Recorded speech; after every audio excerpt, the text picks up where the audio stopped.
Urban planning is the discipline of controlling the development of land, buildings and land uses that take place in our council area. Have you ever looked at Google Maps and wondered why the streets are laid out the way they are? Have you wondered why are some parts of PAE developed for housing and others for industry, while others for shopping centres? Have you wondered why some areas have heritage protections and some don't? Or have you noticed that your local suburb has parks and open space that are available to the public?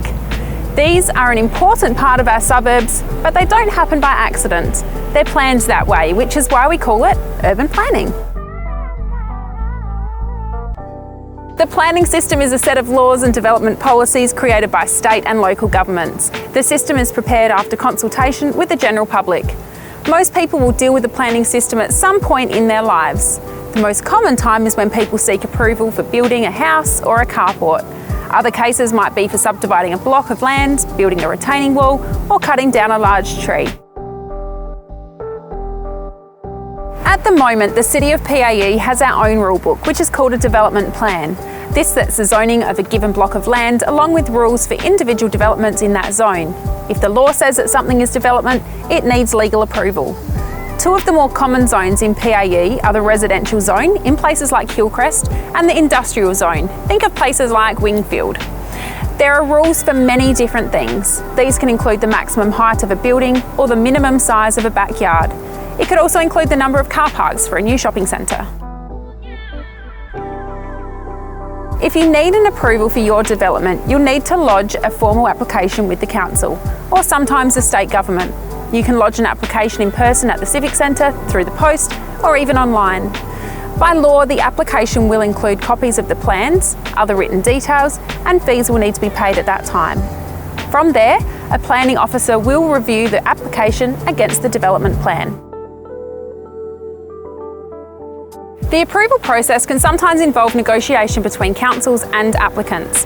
The negotiation might include adjustments to things like a building's design, its layout, or its setbacks from neighbouring property boundaries. Additional rules can also apply to heritage-listed properties. When looking at applications, we'll also pay attention to things that might cause impacts on the neighbours. These include things like overlooking, overshadowing, noise levels, and the hours of operation. In many cases, if the development would be expected in a local area, such as a house in a residential zone, the answer is no. But in some cases, the answer is yes. There are times where state legislation requires council to consult with neighbours to enable them to lodge a representation, either in support or opposition to the proposal. Where representations are received, the final decision is made by the council assessment panel. In other cases, usually for large-scale developments, we'll invite comments by the general public. We advertise these applications through newspaper ads and our website. If the application meets the rules, it will most likely get approved. In rare cases, council may refuse an approval. This is in cases where a development may cause significant issues. If this occurs, you'll have a legal right to appeal the decision. You may have heard that the planning system is changing. This is the result of laws that were passed by State Parliament in 2016. Since then, the new system has been rolled out in stages, with the final stage due for commencement in March 2021. Overall, this will be the biggest change to the SA planning system since the early 1990s. In the new system, there will be a single rulebook of planning rules for the whole entire state. This rulebook is called the Planning and Design Code and has been drafted by the state government planners. The code is already in effect for most rural parts of the state and coming into effect for the Adelaide metro area on March 19, 2021. It replaces the current development plan. The code changes the zoning and individual rules for development of existing properties. It sets new rules for public consultation on development applications. For example, some applications will be advertised with signs placed on the site of the development, inviting comments from the public. The code will be digital by default. If you visit the code website, you'll be able to type in any address in the state and it'll bring up the zoning for that land in a matter of seconds.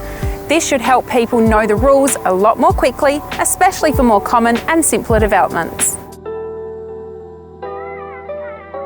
Overall, the new planning system is expected to encourage greater population growth, better use of infrastructure and stimulate more investment and activity.